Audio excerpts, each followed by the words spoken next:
You will hear a woman talking to some students about her job. First, in the exam, you will have 20 seconds to look at questions 1 to 4. Listen carefully and answer questions 1 to 4.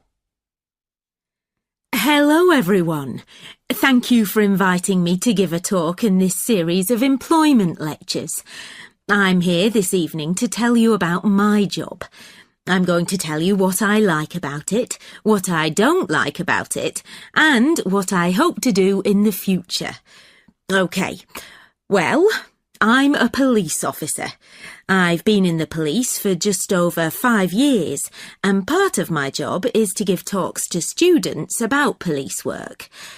People often ask why I joined the police, so maybe I'll start there. I've always been interested in law and order, so I went to study law at university. But when I got there, I realised that I was more interested in the practical side of law than the theory. So I applied to work with the police force in my spare time. Then, as soon as I graduated, I was accepted for training. Before you hear the rest of the conversation, you have some time to look at questions 5 to 10. Now listen and answer questions 5 to 10. As you know, our job is to protect the public from criminals and defend the law. So obviously, the police force has to work every day of the week, day and night. This means we're often at work when everyone else is relaxing with friends and family, and we can't always be around for special occasions like birthdays and New Year's Eve. On top of that, we have a lot of extra work at weekends, especially when there's a football match and the fans are out celebrating. So, our working hours are one disadvantage of police work. A lot of the time we have to work with the public to avoid problems, and we get special training for that. But we can't always prevent trouble. So, another disadvantage of the job is the danger. I mean, we know that some of the people we have to arrest will attack us. Now for the advantages. Well, one of the advantages is that police work is well paid. As I've said, it's a difficult job, and police officers work hard for their pay. But there are many more advantages.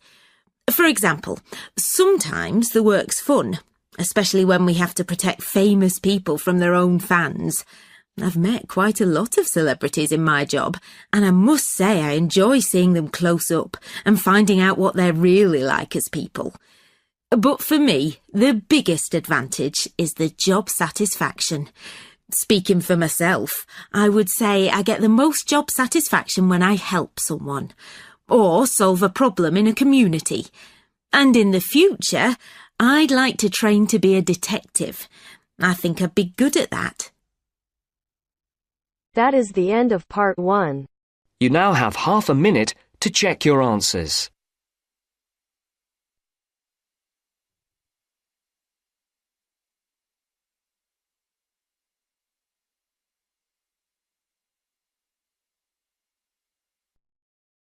Now turn to Section 2.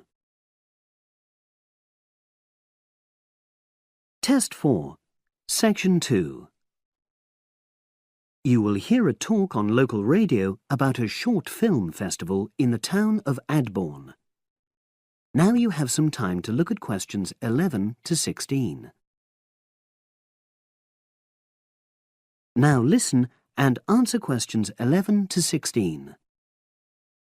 Today we're pleased to have on the show Fatima Johnson, who is the organiser of the Adborne Film Festival. Welcome, Fatima. Hello.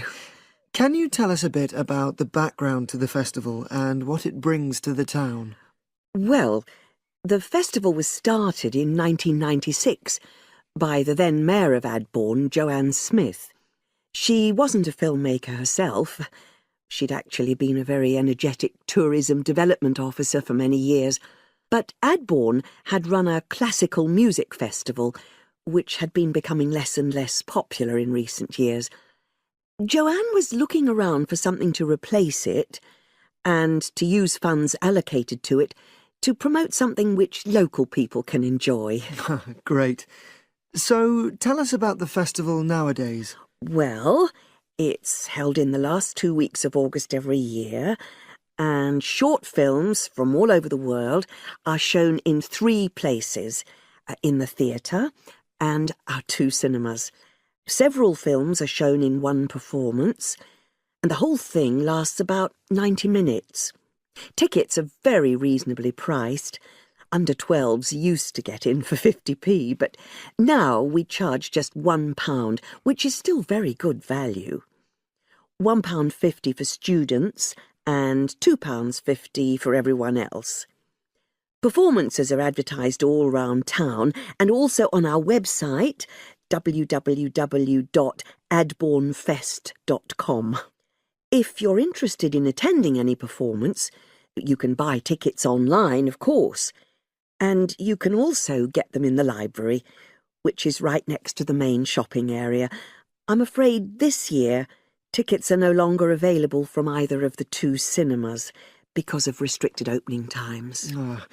I understand you also run a film competition? Yes, for under 18s. We have a different theme every year.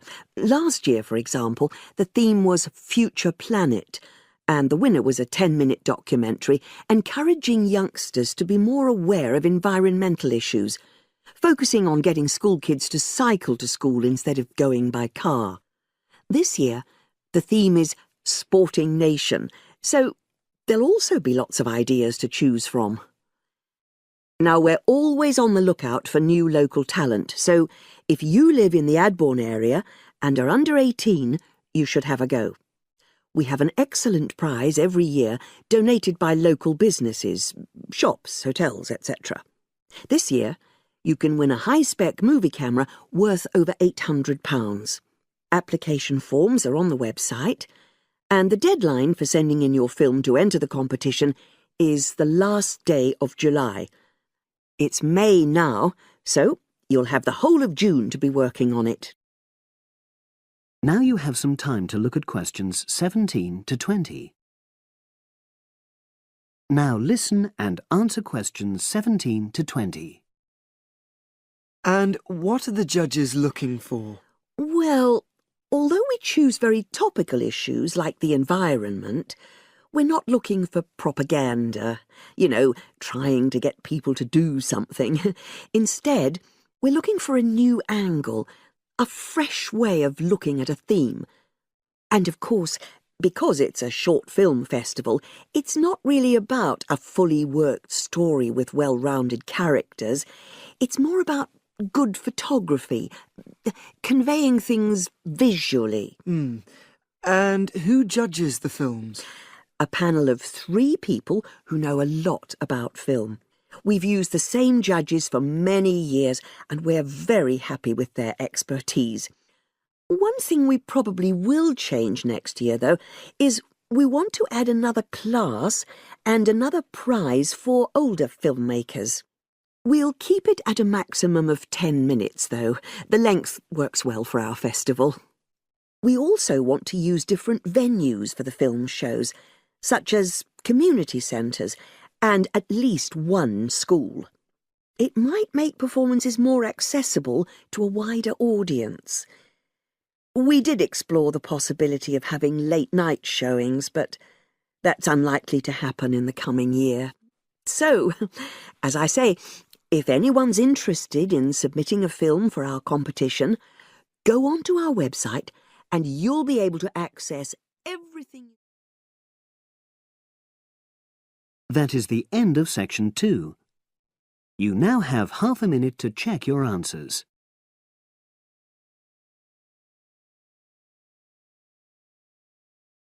Section 3.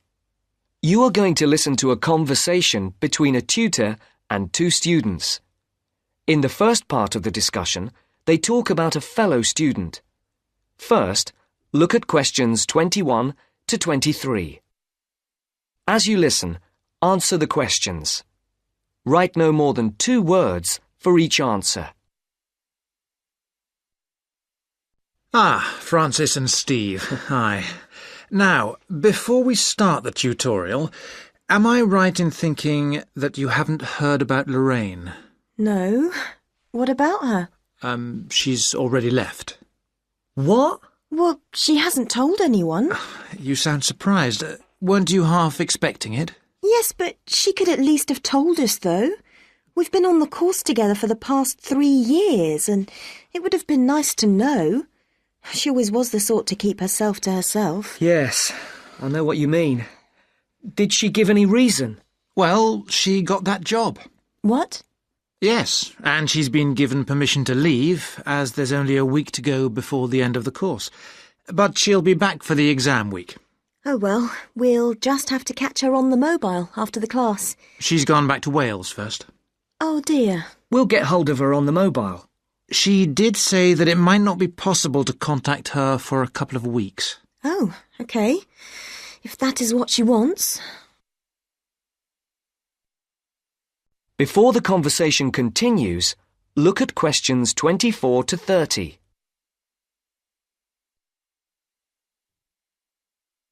Now listen to the second part of the discussion. The tutor and the 2 students are talking about assessment marks. For questions 24 to 30, there are 4 alternatives: A, B, C, and D. Decide which alternative is the most suitable answer and circle the correct letter. Right, to work. We're here to look at your assessment marks for your coursework. I take it you haven't seen them yet? No. Not yet. Well, you'll both be pleased. In fact, very pleased. Yes? Francis, you have come out with the top mark in the year. Oh. You have, in fact, got a starred first. Wow! Aren't you pleased, Francis? Yes, I'm just speechless. And, what about me? Well, Steve, you got a first as well. I don't believe it. You might have done even better, but there were a few faults with the 5,000-word project you did on traffic management. And what about the book review we had to do? Yours was, I can safely say, the best we have ever had. You're kidding. I'm not. In fact, you have won the departmental prize for the piece. It's a pity, really, that your project wasn't of the same calibre. It's still not bad at all, though, is it? It certainly isn't. What do you think were the faults with your project? I just wasn't very happy with the conclusion, and I got myself in a bit of a twist with the argument about road pricing. By and large, your overall conclusions were okay, and I would say that your thoughts on road pricing were quite original. The problem was more with the actual end. It was a bit disappointing. You started off well, but then it ended rather suddenly, as if you got fed up with it. Yes, I did kind of stop fairly abruptly. I couldn't think of much to say, even though I knew it was important. Yes, that section needed a bit more work on it. But, as I said, by and large, it was very good. And, Francis, your project was excellent. So much so that we think you should take it further, and perhaps do a PhD, or at least an MPhil. What do you think? I hadn't really thought about it. I've just been concerned with getting through this final year and getting all the coursework and exams out of the way. I can understand that. But I do think that you ought to consider it seriously.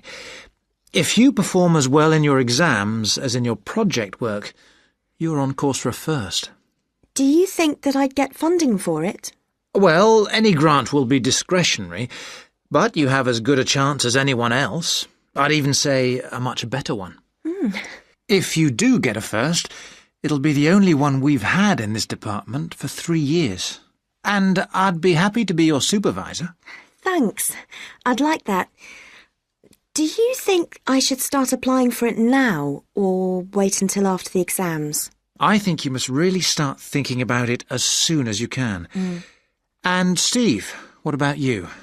Have you thought about going on to do research? I have thought about it, but I have a job lined up if I get a good degree, And quite honestly, I am fed up with not having enough money to do the things I would like to do. I can understand that. Is there anything that either of you would like to talk about? Yeah, I have a couple of things I'd like to ask, if you don't mind. OK. We have roughly 20 minutes left, so, Steve, would you like to go first? Right. That's the end of section 3. You now have half a minute to check your answers. Now listen to the tape and answer questions 31 to 40. Today I'm going to give all the new members of our league a brief introduction about our basketball league. We are a competitive league whose goal is to promote sportsmanship and good health. Founded in 1988 with 4 teams and 30 players, today we have grown to over 20 teams and 200 players. We will accept any player regardless of race or sex as long as they are a student at this school.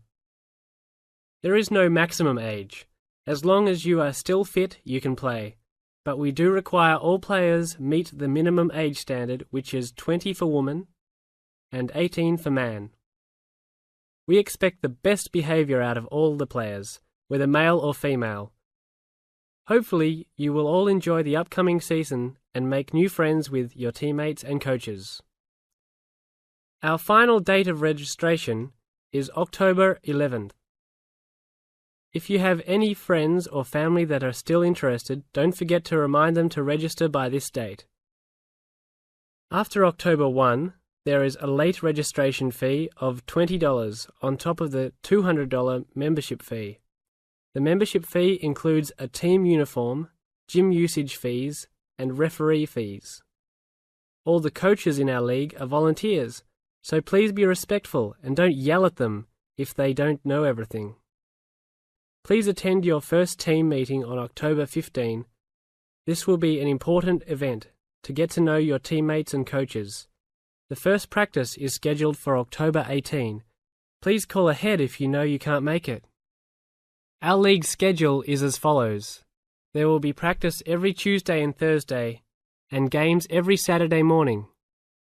This is gym time that is included in your membership fees. Your coaches and the rest of the team can arrange any extra practice times. Practices are from 7 p.m. to 9 p.m. and games are from 9 a.m. to 11 a.m. Please plan on making all your practices and games. We realise that all the players are also mothers and fathers, students and workers, yet at the same time it takes commitment to create a good basketball team. There are some rules that everyone in the league must abide by. First, please be on time to your games. If your team is more than 10 minutes late, you will be forced to forfeit the game. Second, please wear appropriate basketball shoes for all practices and games, as shoes other than these may damage the gym floor. Third, be respectful to the referees. Any inappropriate actions or gestures will result in an ejection and a fine from the league. Last, the most important thing is to have a good time. If you are not enjoying yourself, then you are missing the point of basketball. See you all at the games next Saturday. This is the end of section 4. You now have 30 seconds to check your answers.